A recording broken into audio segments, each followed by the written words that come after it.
প্রতি ফরজ নামাজের পরে বাদাল মাকতুবা কেউ যদি আয়াতুল কুরসি পড়ে তাহলে আল্লাহর হাবিব সাল্লাল্লাহু আলাইহি ওয়াসাল্লাম বলেন যে প্রতি ফরজ নামাজের পরে আয়াতুল কুরসি পড়ে এই লোকটা জান্নাতে দাখিল হতে এতটুকু বাকি যে তার মওত হয় নাই, মওত হলে সাথে সাথে সে জান্নাতে।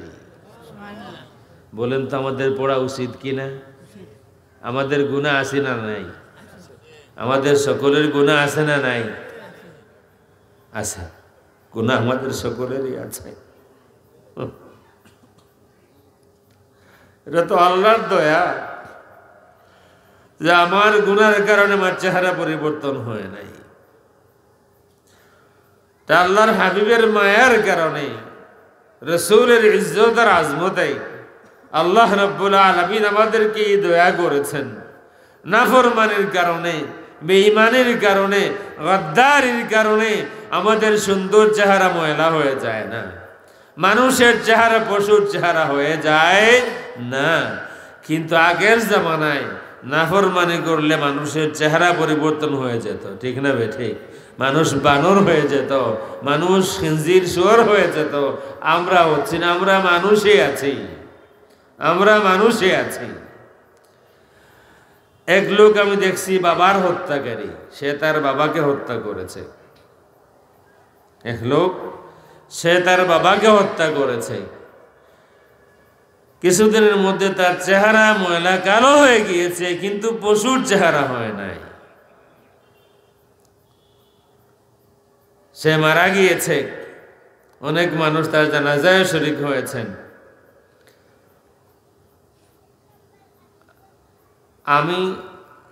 আমার মন সায় দেয় না এই জানাজায় শরীক হতে। বলার মকসুদ হলো যে একজন মানুষ সে তার বাবাকে হত্যা করেছে, এরপরেও আল্লাহর দয়া রসুলের খাতিরে আল্লাহ রাব্বুল আলামিন তার চেহারাকে পশুর চেহারা বানাইয়া দেন নাই। আল্লাহর হাবিব সাল্লাল্লাহু আলাইহি ওয়াসাল্লামের সুন্নতকে আমাদের আপন করে নিতে হবে। যতটুকু আমরা পারি, সব পারবো না, সব আমরা পারবো না, কিন্তু যতটুকু আমরা পারি। ওই যে সাইয়্যিদ সাহেব বললেন কুন মুহাম্মাদিয়ান, বিশ্বাস করেন আমার জীবনের কয়েক শত ঘন্টা আমি এই কথা নিয়ে আমি কল্পনা করেছি। কত সুন্দর এই কথা,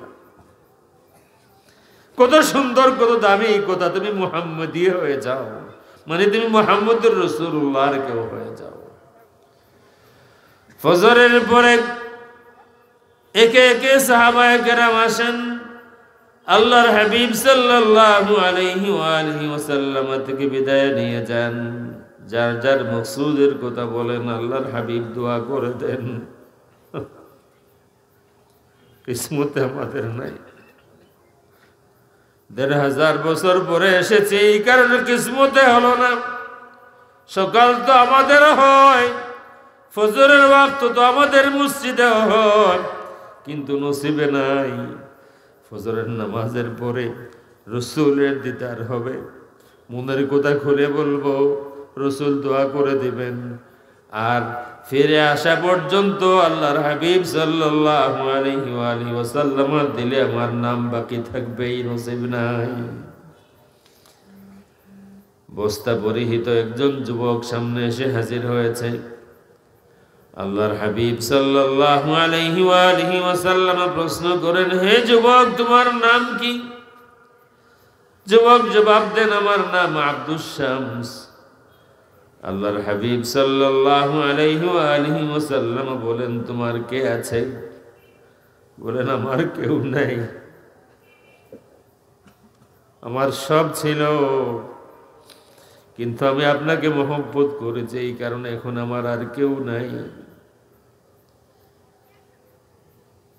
আমি এতিম, বাবা আগেই মারা গিয়েছেন, চাচার সম্পত্তিতে আমি ভাগ পেয়েছিলাম, চাচার পরিবারে বড় হয়েছি, লালিত পালিত হয়েছি, মা আমার সেখানেই। মানুষের মুখে মুখে শুনে আমি আপনাকে মহব্বত করে ফেলেছি। একবার আমার মনে আসলো রাস্তার মানুষের কাছ থেকে যেই নবীর কথা বহুবার শুনেছি, আমি কেন নবীর খেদমতে হাজিরি দেব না? আবার মনে আসে আমার চাচারে তো দয়া আমার জন্যে, আমি এতিম ছিলাম, আমার চাচা আমাকে লালন পালন করেছেন, সন্তানের মতো আদর করেছেন, চাচাকে না বলে যাওয়া ঠিক হবে না। চাচার দরবারে হাজির হয়ে বলেন, চাচা মনের একটি কথা বলতে এসেছি আপনার কাছে। কি বলবা ভাতিজা?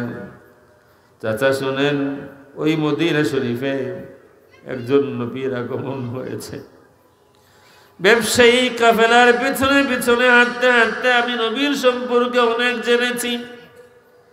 ওনার উপরে কোরআন শরীফের যেই সব সূরা নাজিল হয়েছে, কয়েকটি সূরার কিছু কিছু আয়াত আমি মুখস্থ করে ফেলেছি। চাচা, ওই নবীর মহব্বত আমার অন্তরে ভর্তি, আমি আর সইতে পারি না, আর সহ্য হচ্ছে না। চাচা, আমি মুহাম্মদুর রাসূলুল্লাহ সাল্লাল্লাহু আলাইহি ওয়া আলিহি ওয়াসাল্লামের খেদমতে হাজির হতে চাই। চাচা, আপনাকে ছেড়ে যেতে চাই না। আপনি এত আদর দিয়েছেন, বাবা ছিলেন না, বাবার আদর মায়া আমাকে দিয়েছেন। চাচা, আপনিও চলুন, মাকেও সাথে নিয়ে যাই, সকলে মিলে মুহাম্মদুর রাসূলুল্লাহ সাল্লাল্লাহু আলাইহি ওয়া আলিহি ওয়াসাল্লামের সামনে হাজির হয়ে পড়ে নিব, লা ইলাহা ইল্লাল্লাহু মুহাম্মাদুর রাসূলুল্লাহ। চাচা তো একেবারে অগ্নিশর্মা, এত সাহস তোমার!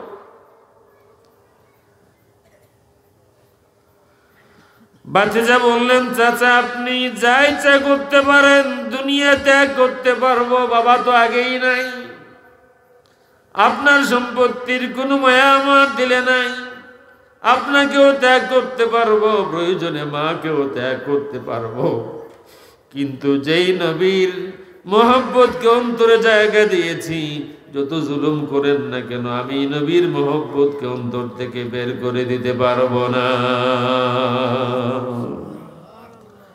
বের করে দিল চাচা, যাও, আমার সম্পত্তিতে তোমার কোনো অংশ নাই, বের হয়ে যাও। শুধু এমন না, আমার দেওয়া যত কাপড় চোপড় আছে এগুলি খুলে রেখে যাও। সব খুলে রাখা হলো। উলঙ্গ অবস্থায় মায়ের সামনে গিয়েছেন, মা এরপরও আমি যাব, এরপরও আমি যাব, আমি রাসূলুল্লাহর খেদমতে হাজির হতে চাই। মা বলেন, বাবা তোমার চাচার রহমতে আমি তোমাকে রাখতেও পারবো না, আর তোমার যে অবস্থা, তোমাকে এমনিতে রাখাও যাবে না। তোমার বাবা তো বহুদিন আগে বিদায় নিয়েছেন, তোমাকে দেওয়ার মতো কোনো কিছু আমার কাছে নাই। আমার কাছে একটা বস্তা আছে, এটা তোমাকে দিতে পারি। এটা 2 ভাগ করে, 1 ভাগ দিয়া লুঙ্গি বানাতে পারো, 1 ভাগ দিয়া চাদর বানায়া তোমার যেদিকে ইচ্ছা মন চলে যাও। এই 2 টুকরা বস্তা পরে আল্লাহ রসুলের দরবারে হাজির হয়েছেন। আল্লাহ রসুল যখন শুনলেন, উনি বলতেছেন, ইয়া রাসূলুল্লাহ, আমার কেউ নাই, আমি সব ত্যাগ করে আপনার কাছে এসেছি। আল্লাহ রসুল বলেন, হে যুবক, কে বলেছে তোমার কেউ নেই? আমি তো আছি। কে বললো তোমার কেউ নেই? আমি আছি, আজকে থেকে তুমি আমার মেহমান। এই যে রসুল বলেছেন, আজকে থেকে তুমি আমার মেহমান। যুবক জামাতের সময় ছাড়া রসুলের দরজার সামনে বসে থাকতেন। রসুল বলেছেন, আমি তার ঘরের মেহমান। রসুলের ঘর তো আর বিশাল বালা ঘেরা না যে এতটা রুম আছে, 1 রুমে থাকবেন। আল্লাহ রসুল যে রুমে দেখেন, আমাদের কোনো একজন আম্মা যান সেখানে। সুতরাং রুমের ভিতরে কোনো জায়গা নাই, রুমের বাইরে বস্তা দিয়া হোক আর খেজুরের ডাল দিয়া হোক, যে দরওয়াজা আছে বাইরে বসে থাকেন, কারণ আমার কেউ নাই। রসুল বলেছেন, আমি তার মেহমান। রসুল বললেন, তোমার নাম আজকে থেকে আমি দিলাম আব্দুল্লাহ। তুমি আর আব্দুল শামস না, তোমার নাম আমি দিলাম আব্দুল্লাহ। সকলেই জানতেন আব্দুল্লাহ রসুলের আব্দুল্লাহ, মুহাম্মদুর রাসূলুল্লাহর আব্দুল্লাহ, রসুলের মেহমান আব্দুল্লাহ।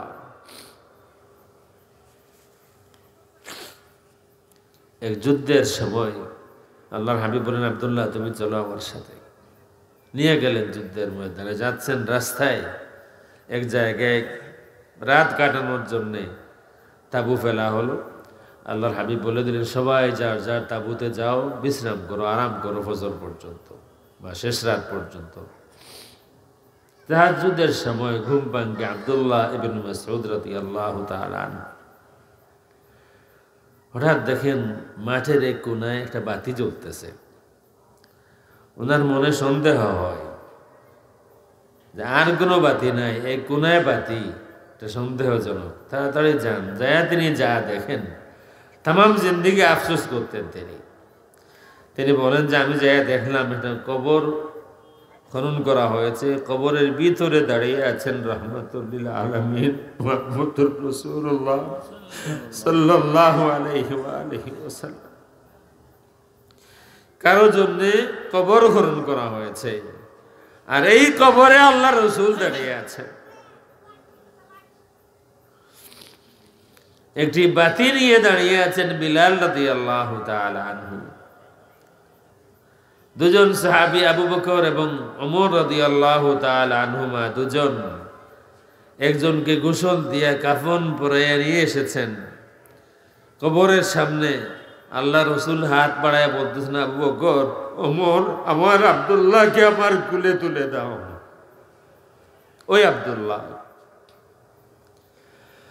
আল্লাহর হাবিব সাল্লাল্লাহু আলাইহি ওয়া আলিহি ওয়াসাল্লাম সেই যুবক আব্দুল্লাহর লাশ মুবারক কুলে তুলে নিলেন, নিজ হাতে কবরে রাখলেন। কবরে রাখার পরে আল্লাহর হাবিব সাল্লাল্লাহু আলাইহি ওয়া আলিহি ওয়াসাল্লাম একটি দোয়া করে দিলেন।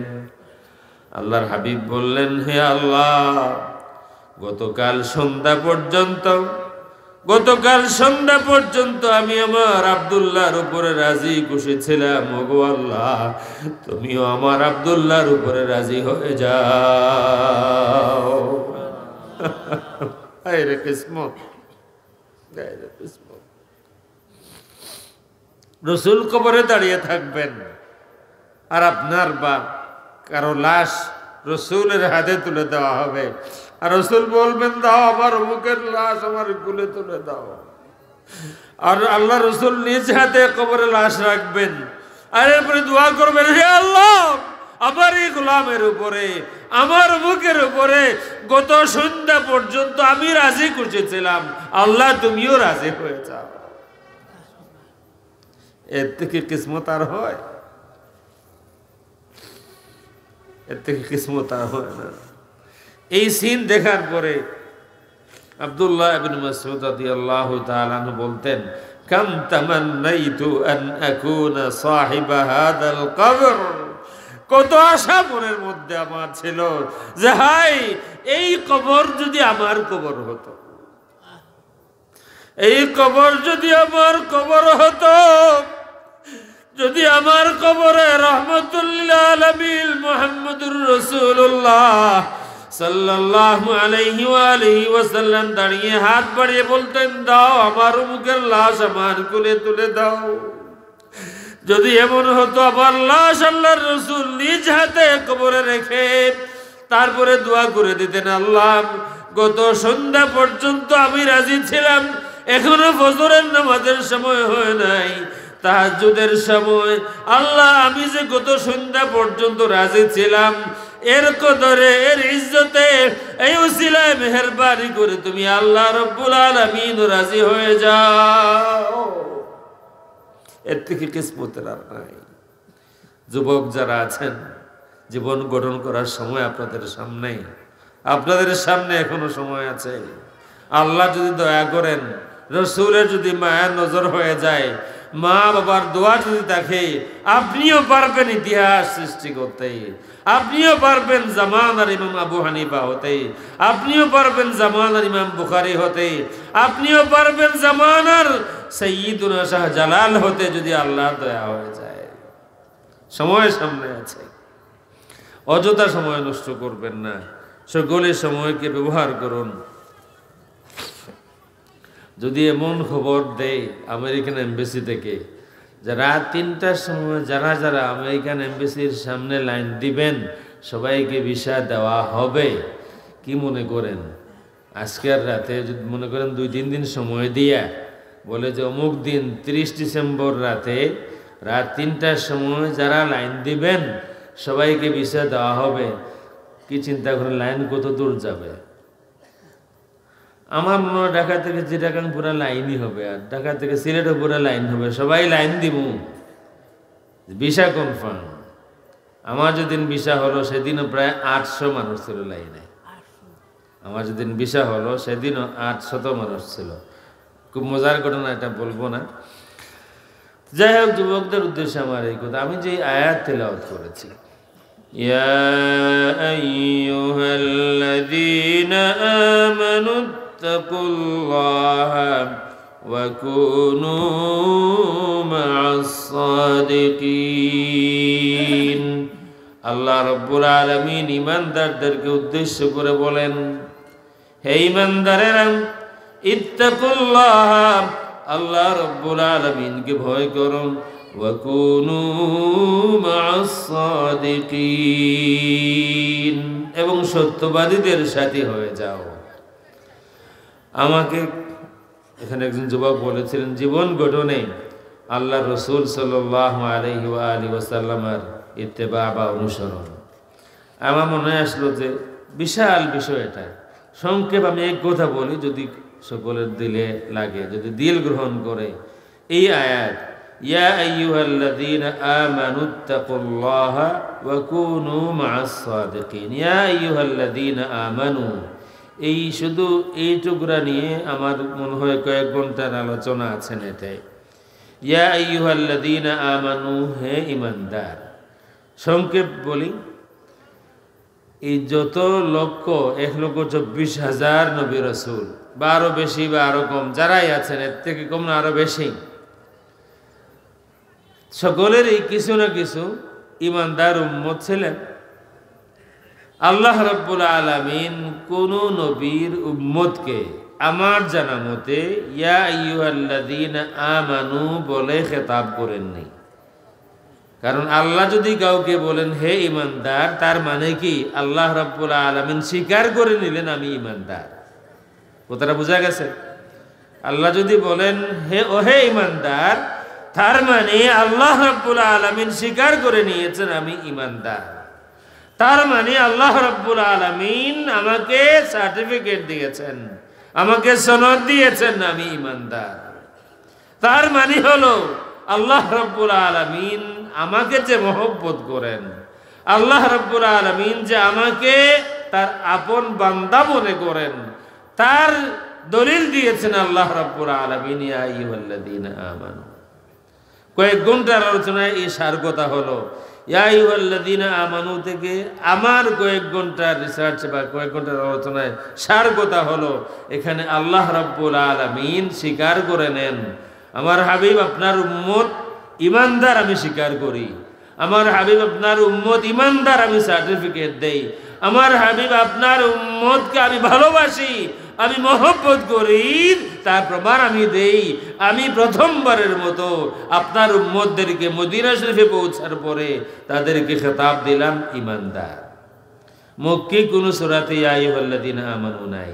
যতবার 89 বার আছে কোরআন শরীফে ইয়া আইয়ুহাল্লাযীনা আমানু, সব মদনী সূরাতে, সব মদিনায় নাজিল হওয়া সূরাতে। তার মানে হলো মদিনা শরীফে হিজরতের পরে ইমানের যে লেভেল হয়েছিল আল্লাহ রাব্বুল আলামিন সেটাকে মানদণ্ড ঠিক করে নিয়ে আল্লাহ রাব্বুল আলামিন তাদেরকে ঈমানদার বলেছেন।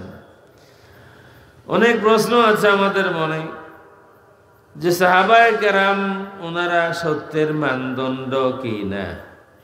প্রথম কথা হলো আহলুস সুন্নাত ওয়াল জামায়াতের সর্বসম্মত সিদ্ধান্ত হলো, আমি জেনে শুনে দায়িত্ব নিয়ে বলছি, আহলুস সুন্নাত ওয়াল জামায়াতের সর্বসম্মত সিদ্ধান্ত হলো সাহাবায়ে কেরামের সমালোচনা করা যাবে না। লা নাযকুরু আহাদাম মিন আসহাবি রাসূলিল্লাহি ইল্লা বিখাইর, এটা আল ফিকহুল আকবরেও আছে, এটা আকিদা তাহাউইয়াতেও আছে। সুতরাং আহলুস সুন্নাত ওয়াল জামাতের সর্বসম্মত সিদ্ধান্ত হলো কোন সাহাবীর সমালোচনা করা যাবে না, আমরা করব না। তার মানে কি? সাহাবায়ে কেরাম মাসুম নন, নিষ্পাপ নন, তারা আম্বিয়ায়ে কেরাম নন, তাদের আমরা সমালোচনা করব না। তাদের কোনো সিদ্ধান্ত নিয়ে আলোচনা সমালোচনার সুযোগ নাই সেটা আমি বলছি না, হয়তো আছে, কিন্তু আমার দায়িত্ব এটা নয়। আল্লাহ রাব্বুল আলামিন সাইয়্যিদুনা ওমর ইবনে আব্দুল আজিজ রাহমাতুল্লাহি তাআলা আলাইহি বলতেন, আল্লাহ রাব্বুল আলামিন আমার এই হাতকে হেফাজত করেছেন, আমার এই হাতে আল্লাহ রসুলের কোনো সাহাবীর ব্লাড স্পর্শ করে নাই। যদি সাহাবায়ে কেরামের সময় হলে, যেহেতু শেষ পর্যায়ে সাহাবায়ে কেরাম দুই দল হয়ে গিয়েছেন, যুদ্ধ হয়েছে, তো তিনি বলতেছেন যে আল্লাহ রাব্বুল আলামিন আমাকে এতটুকু দয়া করেছেন, আমার হাতে কোনো সাহাবীর ব্লাড রক্ত স্পর্শ করে নাই। আমাদের উচিত নয় আমাদের জবানকে নাপাক করব তাদের গীবত করে। সুতরাং সাহাবায়ে কেরামের ব্যাপারে আহলুস সুন্নাত ওয়াল জামাতের সর্বসম্মত সিদ্ধান্ত হলো সমালোচনা করা যাবে না। কেউ যদি করেন এটা তার দায়িত্বে, তার পরিচয় তিনি করবেন। এটা আহলুস সুন্নাত ওয়াল জামাতের অন্তর্ভুক্ত কোনো মানুষ কোনো সাহাবীর সমালোচনা করতে পারে না। এবার আল্লাহ রাব্বুল আলামিন, আমি যে বললাম সাহাবায়ে কেরাম তো মদিনা শরীফেও ছিলেন না? মদিনা শরীফে প্রথম মুসলমান যিনি, মক্কা শরীফে, সাহাবায়ে কেরাম মক্কা শরীফেও ছিলেন। প্রথম মুসলমান আমাদের আম্মা জান খাদিজা রাদিয়াল্লাহু তাআলা আনহা, যার কাছে আমরা সকলেই ঋণী, তিনি ইন্তেকাল করেছেন মক্কা শরীফে। প্রথম শহীদ তিনিও আরেকজন মহিলা, সুমাইয়া রাদিয়াল্লাহু তাআলা আনহা, তিনিও শহীদ হয়েছেন মক্কা শরীফে। তাদেরকে কষ্ট দেওয়া হচ্ছে, আযাব দেওয়া হচ্ছে, মরুভূমিতে তাদের বুকের উপরে পাথর তুলে দিয়ে আল্লাহর হাবিব সাল্লাল্লাহু আলাইহি ওয়াসাল্লাম দেখতে যান আর বলেন, সবরান আলা ইয়াসির, সবরান আলা ইয়াসির, হে ইয়াসিরের পরিবারের মানুষেরা সবর করো রে, আমি মুহাম্মদুর রাসূলুল্লাহ সাল্লাল্লাহু আলাইহি ওয়াসাল্লাম তোমাদেরকে ভুলি নাই, আজ ভুলি নাই, কালও ভুলবো না। ফাইন্না মাউইদাকুমুল জান্নাহ, সবর করো, তোমাদের সাথে আমি মুহাম্মদুর রাসূলুল্লাহ সাল্লাল্লাহু আলাইহি ওয়াসাল্লামের মুলাকাত হবে জান্নাতে। জান্নাতের ঘোষণা দেন আগে। আমাদের বাংলাদেশে ওয়াজ হয়, হাসরের দিন আল্লাহ রসুলের আমলনামা ওজন হবে, আমলনামা না, আল্লাহ রসুলের নেকি এবং গুনাহ ওজন হবে, আর আল্লাহ রসুল খুব পেরেশান থাকবেন, ফেল করে তাকিয়ে থাকবেন। এটা ওয়াজ, এটা ওয়াজ হয় বাংলাদেশে, এই ওয়াজ হয়। আফসোস হলো এই ওয়াজও এই বাংলাদেশে হয় যে আল্লাহ রসুল জানেন না, নিশ্চিত না জান্নাতে যাবেন না জাহান্নামে যাবেন, হাসরের দিন আমলনামা ওজন করে দেখা হবে, আর রসুলও খুব পেরেশান থাকবেন, ফেল করে তাকিয়ে থাকবেন। তার মানে কি বুঝাইতে চায়, তোমরা যে রসুলের কাছে শাফাআতের আশা করো, উনারই তো খবর নাই, কিয়ামতের দিন উনার আমলনামা ওজন হবে আগে। যদি কোনোভাবে নেক আমল কিছু বেশি হয়ে যায় তাইলে তিনি জান্নাতে যাবেন, আর যদি না হয়,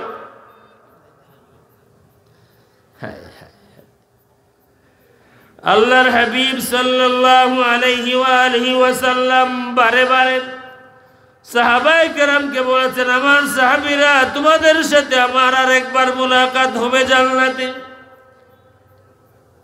সুমাইয়া রাদিয়াল্লাহু তাআলা আনহা, তার স্বামী ইয়াসির রাদিয়াল্লাহু তাআলা আনহু, তাদের ছেলে আম্মার রাদিয়াল্লাহু তাআলা আনহু, তাদের পরিবারকে যখন আযাব দেয়া হচ্ছে, কষ্ট দেয়া হচ্ছে, জুলুম করা হচ্ছে, আল্লাহর হাবিব সাল্লাল্লাহু আলাইহি ওয়াসাল্লাম পাশ দিয়ে যান, তাদেরকে বেহেশতের সুসংবাদ দেন আর বলেন, সবরান আলা ইয়াসির, হে ইয়াসিরের পরিবারের মানুষেরা সবর করো রে, ফাইন্না মাউইদাকুমুল জান্নাহ, তোমাদের সাথে আবার আমার মুলাকাত হবে আল্লাহর বানানো জান্নাতে। আল্লাহর হাবিব সাল্লাল্লাহু আলাইহি ওয়া আলিহি ওয়াসাল্লাম উহুদের ময়দানে উহুদের জিয়ারতে গিয়েছেন জীবনের শেষ বছর। আল্লাহর হাবিব জিন্দেগীর শেষ বছর বারবার বিদায়ের কথা বলতেন। মুআয বিন জাবাল রাদিয়াল্লাহু তাআলা আনহুকে বিদায় দিচ্ছেন, ইয়েমেন যাবেন। আল্লাহর হাবিব সাল্লাল্লাহু আলাইহি ওয়া আলিহি ওয়াসাল্লাম তাকে নিয়ে গেলেন সানিয়াতুল ওয়াদা পর্যন্ত। সাধারণ নিয়ম সানিয়াতুল ওয়াদাতে আল্লাহর রাসূল বিদায় দিয়ে দেন, অথবা সেখানে যাওয়ার পরে কাউকে ইস্তেকবাল করেন, ওয়েলকাম করেন। বাইরের থেকে কেউ আসতেছেন, আল্লাহর হাবিব সানিয়াতুল ওয়াদা থেকে যাই আগে নিয়ে আসেন। আল্লাহর হাবিবের কোনো সাহাবী, কোনো দায়িত্বশীল সাহাবী কোথাও যাবেন, আল্লাহর হাবিব তাকে নিয়ে সানিয়াতুল ওয়াদাতে যান, সেখানে বিদায় দেন।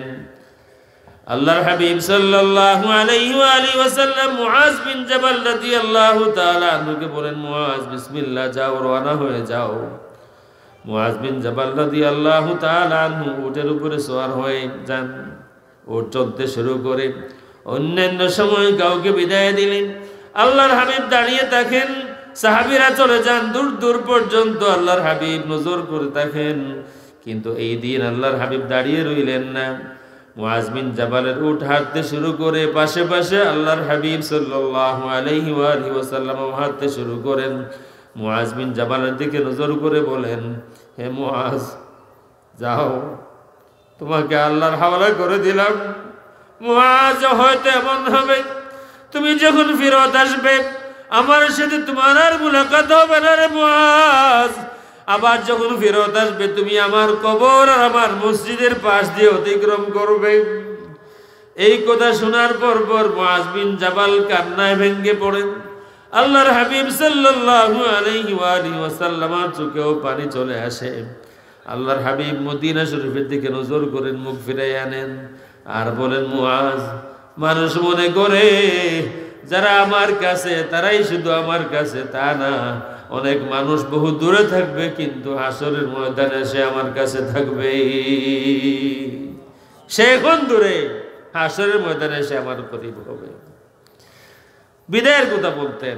উহুদে জিয়ারতে গিয়েছেন, জিয়ারতের অবস্থা দেখার পরে সাহাবী, মুসলিম শরীফের হাদিস, সাহাবী বলতেছেন যে কাল মুয়াদ্দি'i লিল আহইয়া'i ওয়াল আমওয়াত। আল্লাহ রাসূল এমন জিয়ারত করলেন, মনে হলো আল্লাহর রাসূল, আমরা যারা আছি, রাসূলের সাহাবায়ে কেরাম যারা আছেন, রাসূলের উম্মত যারা আছেন, জিন্দা এবং মুর্দা, সবাইকে আল্লাহ রাসূল বিদায় জানাচ্ছেন। আর এরপরে মিম্বরে খুতবা দিলেন যে তোমাদের সাথে, মুসলিম শরীফের হাদিস, বুখারীতেও আছে, তোমাদের সাথে আবার আমার মুলাকাত হবে হাউজে কাউসারে। আর আমাদেরকে ওয়াজ শুনতে হবে, রাসূল তার নিজের খবরই জানেন না। কিয়ামতের দিন ফেল করে তাকিয়ে থাকবেন, আমলনামা ওজন করে সিদ্ধান্ত হবে। কোন নবীর আমলনামা ওজন হবে না, এটা আমাদের আকীদার কথা বলছি। কোন নবীর আমলনামা ওজন হবে না, কোন নবীকে কবরে সওয়াল জবাব করা হবে না। তারা কবরে সওয়াল জবাবের ঊর্ধ্বে, তাদের আমলনামা ওজন হবে তার ঊর্ধ্বে আম্বিয়ায়ে কেরাম, সাহাবায়ে কেরাম। তারা মাসুম নন, আমরা তাদের সমালোচনা করব না। আল্লাহ রাব্বুল আলামিন তো ইচ্ছা করলে সাহাবায়ে কেরামকে এই খেতাব, এই সনদ দিতে পারতেন মক্কা শরীফেই। কারণ প্রথম মুসলমান খাদিজা রাদিয়াল্লাহু তাআলা আনহা মক্কা শরীফে, প্রথম শহীদ সুমাইয়া রাদিয়াল্লাহু তাআলা আনহা মক্কা শরীফে, প্রথম যুবকদের মধ্যে প্রথম মুসলমান আলী রাদিয়াল্লাহু তাআলা আনহু মক্কা শরীফে, যুবকদের মানে বৃদ্ধদের মধ্যে, বয়স্কদের মধ্যে প্রথম মুসলমান আবু বকর সিদ্দিক রাদিয়াল্লাহু তাআলা আনহু মক্কা শরীফে মুসলমান হলেন, ওমর মক্কা শরীফে মুসলমান হলেন, ওসমান মক্কা শরীফে মুসলমান হলেন। মক্কা শরীফেই তো মেজরিটি সাহাবায়ে কেরাম যারা মশহুর তারা মুসলমান হলেন। আল্লাহ রাব্বুল আলামিন তাদেরকে মক্কায় থাকা অবস্থায় এই সনদ দিতে পারতেন, দিলেন না, দিলেন মদিনা শরীফে যাওয়ার পরে। তার মানে কি আল্লাহ রাব্বুল আলামিন বুঝাইয়া দিলেন ইমানের মানদণ্ডের প্রয়োজন। দুনিয়ার মানুষ, তোমাদের একটি মানদণ্ডের প্রয়োজন, তোমাদের একটি এক্সাম্পলের প্রয়োজন। কার মতো ইমানদার তোমরা হবে? আমি আল্লাহ রাব্বুল আলামিন আমার হাবিবের সাহাবায়ে কেরামকে ঈমানের সনদ দিয়া মানদণ্ড ঠিক করে দিলাম। ওয়া ইযা কিলা লাহুম আমিনু কামা আমানান নাস, ঈমানের মানদণ্ড আমার হাবিবের সাহাবায়ে কেরাম। সুতরাং সাহাবায়ে কেরাম সত্যের মাপকাঠি, এই কথা মানতে আর কোনো দ্বিধা হওয়ার কোনো কথা মানা যায় না। ঠিক না বে ঠিক? আমরা কি এমন মুরব্বিয়ানা আমরা পেয়েছি যে সাহাবায়ে কেরামের বিচার করব, এইটা ঠিক করছেন সেইটা ঠিক করছেন?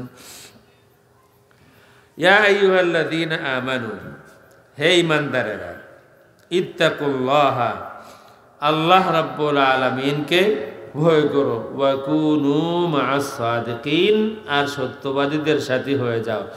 যত সমস্যা আমাদের আছে, আপনি যেই হন, আপনি বাবা হন, আপনি ছেলে হন, আপনি মা হন, আপনি মেয়ে হন, আপনি মসজিদের ইমাম হন, মুয়াজ্জিন হন, মুসল্লি হন, যেই হন না কেন, আপনি সমাজের chairman, member, minister, prime minister, president, যেই হন না কেন, দরবেশ থেকে নিয়ে যা হওয়া যায়, যেই হন না কেন, এই দুই কোয়ালিটি যদি আপনার মধ্যে না থাকে, আপনার তাহাজ্জুদ যত 70 রাকাত না 80 রাকাত যাই হয় না কেন, এই দুই কোয়ালিটি ছাড়া আপনি প্রকৃত ঈমানদার হতে পারবেন না।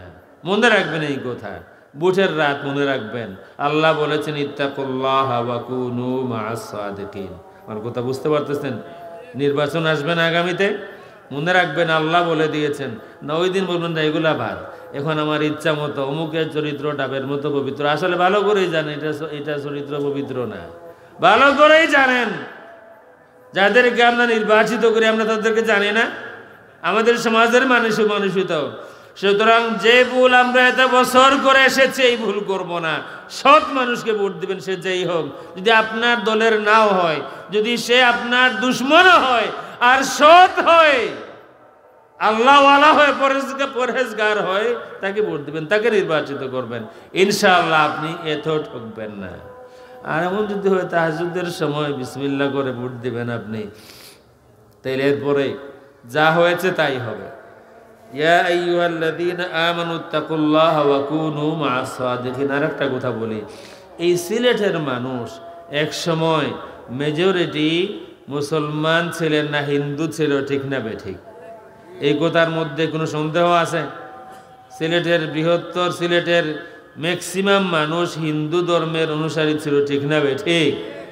মুসলমান হয়েছেন, মনে হয় কোনো রাজনৈতিক দলের কোনো নেতা এসেছিলেন, এসে আমাদেরকে ইসলামের দাওয়াত দিয়েছেন, আর আমরা সকল মুসলমান হয়ে গিয়েছি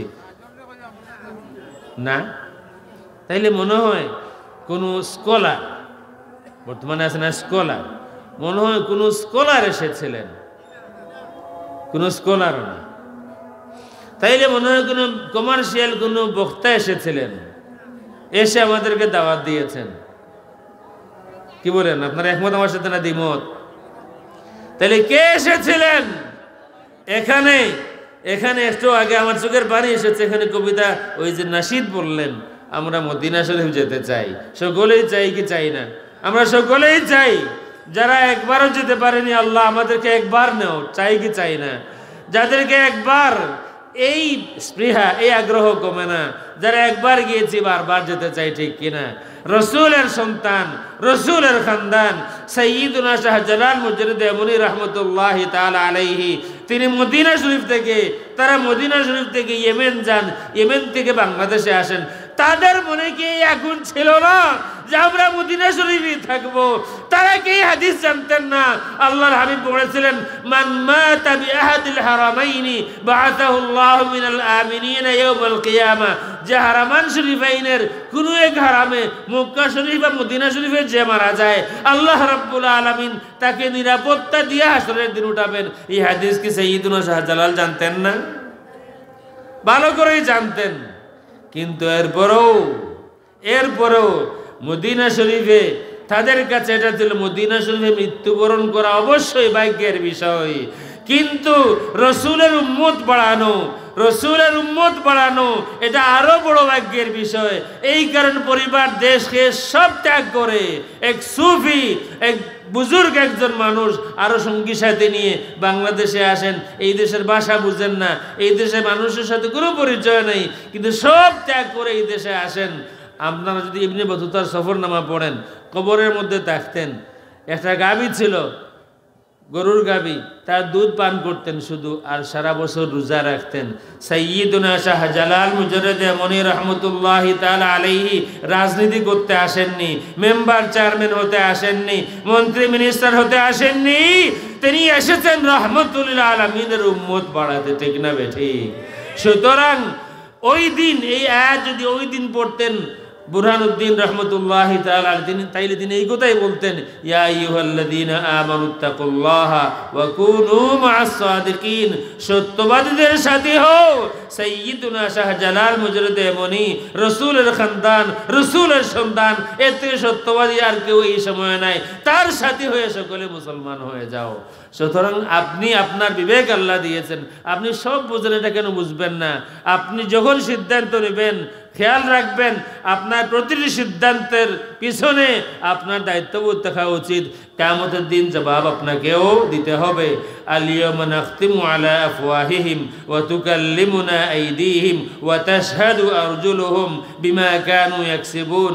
নাখতিমু আলা আফওয়াহিহিম, জবান সিল করে দেওয়া হবে। তুকাল্লিমুনা আইদিহিম, হাত কথা বলবে, হাত দিয়ে যা আপনি করবেন সব হাত সাক্ষী দেবে। ওয়া তাশহাদু আরজুলুহুম, পা সাক্ষী দিবে। সুতরাং গোপন করার কোনো সুযোগ নেই। শুধু এই কথাটা মনে রাখবেন, বৃদ্ধ যুবক আমরা যারাই আছি আল্লাহকে ভয় করব আর সত্যবাদীদের সাথী হব। আল্লাহ রাব্বুল আলামিন কবুল করুন, আমিন।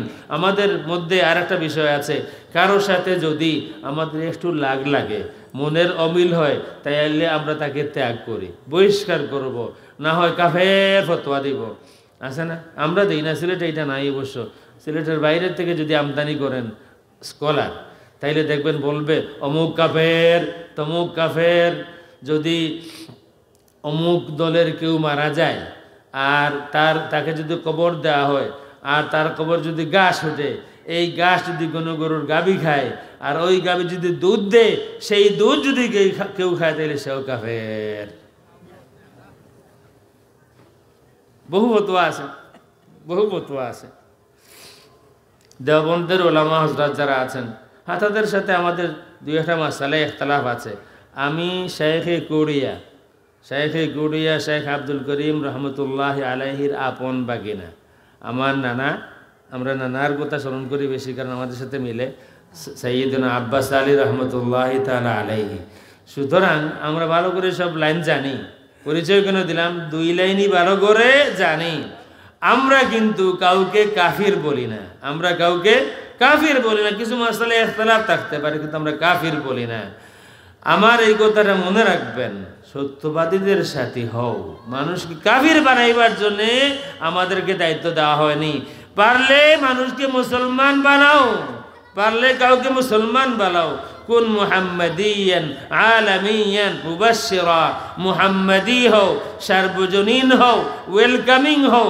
তোমার ব্যবহার, তোমার আচার আচরণ, চলাফেরায় মানুষকে ইসলামের দিকে আহ্বান করো।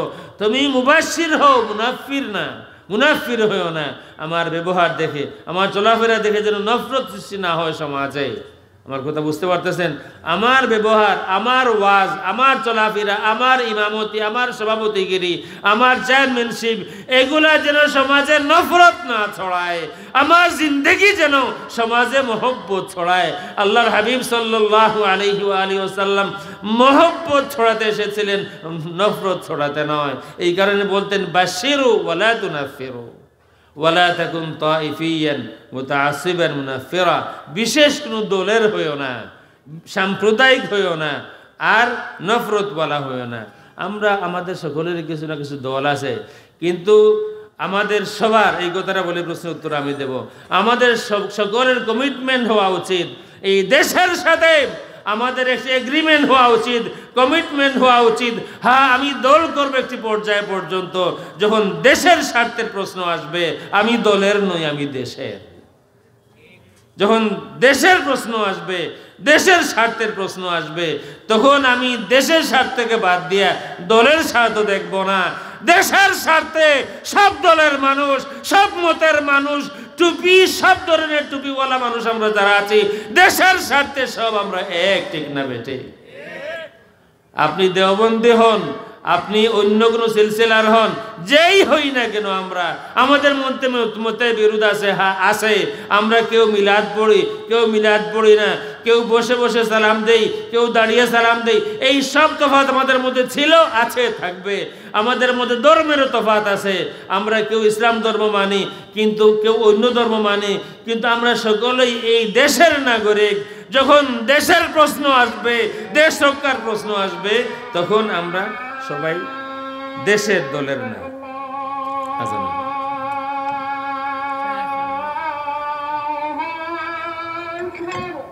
আল্লাহু আকবার, আল্লাহু আকবার।